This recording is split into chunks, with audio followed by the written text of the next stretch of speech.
mois, 2 mois que j'avais pas de vidéo. Maintenant je suis là. On va recommencer les vidéos. Putain, si vous voyez ce qu'il y a en bas, ça m'emmerde, je peux pas me... Bref. Que vous soyez sur internet, à la télé, dans une salle d'attente, à la poste en train de faire affranchir vos courriers, que vous soyez dans un vestiaire de piscine, que vous soyez au zoo, peu importe, il y a toujours l'air d'avoir deux clans qui s'affrontent concernant la perte de gras. Alors ces deux clans principaux, leurs arguments, c'est d'un côté de dire les calories c'est important, il faut les compter pour perdre du gras, et de l'autre c'est celui de dire non non, il suffit de manger sain, de bouger un peu plus et puis votre corps il sait ce dont vous avez besoin, donc si vous lui donnez exactement ce qu'il a envie, vous allez perdre du gras et atteindre votre poids de forme naturellement. Alors la question principale c'est celle-ci. Est-ce que, oui ou non, les calories sont importantes pour perdre du gras? Et puisqu'on n'est pas dans une série de 10 saisons avec 50 épisodes par saison, je vais vous spoiler dès maintenant, bien sûr que les calories sont importantes pour perdre du gras. Mais attends, toutes les calories sont pas égales. Et puis tout le monde digère pas la nourriture de la même façon. Et puis d'ailleurs, les emballages sur les aliments, ils sont pas 100% fiables.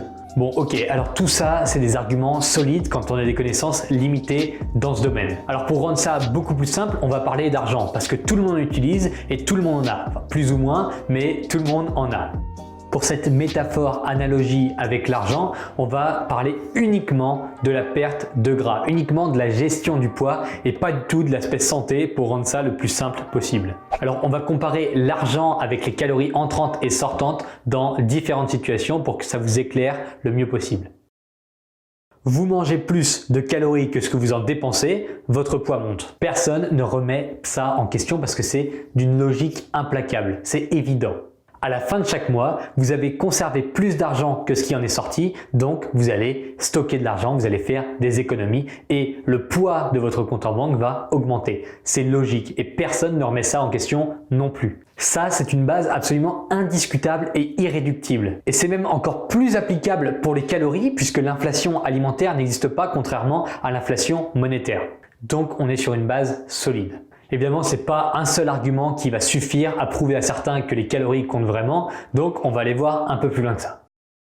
Bon ok pour les calories, mais tous les aliments ne sont pas digérés de la même manière. C'est 100% vrai, les légumes par exemple seront digérés plus lentement et demanderont plus d'énergie dans le processus de digestion. Les bonbons vont faire augmenter la glycémie, certains aliments vont avoir tendance à faire augmenter la thermogénèse pendant la digestion, etc. etc. Admettons que tu manges 2000 calories par jour et que tu gagnes 2000 € par mois. Tes 2000 €, ils peuvent provenir de sources différentes. Ça peut être ton salaire, ça peut être la vente d'objets que tu stockais dans ta maison, ça peut être un loyer que tu perçois, ça peut être de l'argent que tu as gagné en grattant au loto, peu importe. Tous ces revenus-là, ils sont sujets à différents types de taxes. Pourtant, ça ne change rien à ce que tu reçois, à ce que tu perçois de façon brute. Alors avec les calories, il y en aura qui viennent en provenance de fruits, de légumes, de poulet, de pizza, de burgers, peu importe. La digestion sera certes différente, mais à la base de la base, tu as 2000 calories qui arrivent de façon brute. Il n'y a aucun souci là-dessus. Le résultat en banque sur tes 2000 € bruts, une fois que tu auras payé tes taxes dessus, la différence se jouera à quelques euros près. Alors pas dans le sens où tu n'es pas beaucoup taxé, mais dans le sens où les revenus que tu perçois seront taxés à peu près à la même hauteur. Que ce soit 10%, 15%, 30%, ça sera à peu près à la même hauteur. Et donc si on peut appeler ça comme ça, la taxe sur la digestion sera toujours à peu près pareil. Si tu ingères 2000 calories, tu vas être taxé sur la digestion à 10%, 15%, on s'en fout, ça sera grossièrement la même chose pour tous les aliments que tu ingères. Donc c'est un argument qu'il est légitime de déposer, mais qui n'est pas recevable dans un contexte global. Ouais, mais certaines personnes ont des métabolismes différents et digèrent la nourriture selon leur propre capacité. Exact, c'est possible que j'ai des problèmes digestifs pour absorber mes 2000 calories. Par exemple, pour les 2000 calories absorbées, c'est possible que pour la digestion, je dépense un peu plus d'énergie que mon voisin qui lui n'a aucun problème de digestion. Et c'est aussi possible que la banque que j'ai choisie a des frais de tenue de compte un peu plus élevés que celle de mon voisin. Encore une fois, c'est tellement minime que l'argument n'a aucun poids. Bon ok, mais les hormones, on est tous uniques là-dessus, non? Ouais, bien sûr, il y a des personnes qui ont des paliers d'imposition différentes des autres, mais le processus à la base, ça reste le même. Ah, ouais mais moi, j'arrive très bien à perdre du poids sans compter mes calories.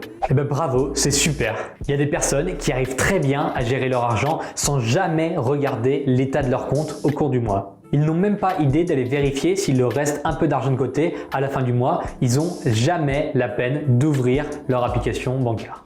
Mais pourtant, ça n'exclut en aucun cas le fait que l'argent est bel et bien là, qu'il y a des rentrées et qu'il y a des sorties. C'est pas parce que tu regardes pas ce qui se passe à l'intérieur de ton compte que pour autant les rentrées et les sorties d'argent n'existent pas. Alors si ces gens-là arrivent à économiser sans jamais y prêter attention, peut-être qu'ils pourraient avoir des résultats d'économie bien meilleurs s'ils faisaient leur compta. Toujours est-il que cette catégorie de personnes existe, mais la majorité des gens doivent regarder leur compte pour savoir où ils en sont au niveau finance.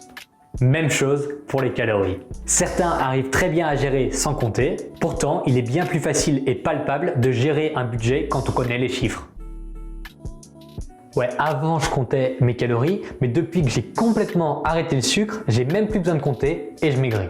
Cool, c'est pour ça que certains individus arrêtent simplement de sortir au bar et au restaurant et commencent à économiser de l'argent. Le revers de la médaille, c'est qu'ils ne sortent plus. Donc si tu ne manges plus de sucre, tu vas économiser des calories, mais le revers de la médaille, c'est que tu ne mangeras plus de sucre. Quoi qu'il arrive, la seule chose que tu viens de faire en supprimant le sucre, c'est de créer un déficit calorique sans le conscientiser. Donc tu aurais très bien pu continuer à manger du sucre, mais en ajustant les quantités. Comme tu aurais très bien pu continuer à aller au restaurant et sortir au bar, mais juste en réglant ton budget en fonction de ce que tu peux te permettre.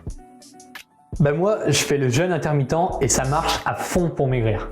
Oui, si tu t'interdis formellement de dépenser de l'argent entre 18h et midi toute la semaine, tu risques de faire pas mal d'économies. Donc si tu t'empêches toute la semaine de manger entre 18h et midi, tu vas effectivement économiser des calories. Sinon, ce que tu aurais pu faire, c'est établir un budget quotidien pour dépenser ton argent à l'heure que tu veux.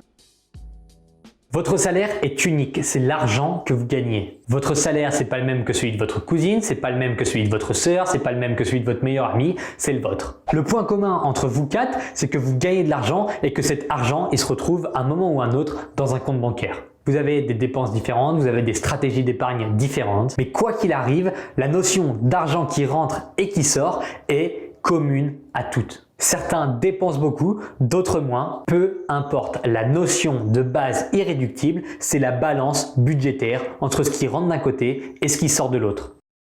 Alors, votre corps est unique, vos besoins caloriques sont uniques. La façon dont vous digérez vos préférences alimentaires, vos goûts, la nature de vos dépenses énergétiques, votre objectif physique, tout ça c'est unique à vous uniquement. Votre meilleur ami c'est pas pareil, votre cousine c'est pas pareil, votre sœur c'est pas pareil, votre mère c'est pas pareil. Et alors, toujours est-il que la base irréductible entre vous et entre tous les gens qui vous entourent, c'est que pour perdre du gras, il faut créer un déficit calorique.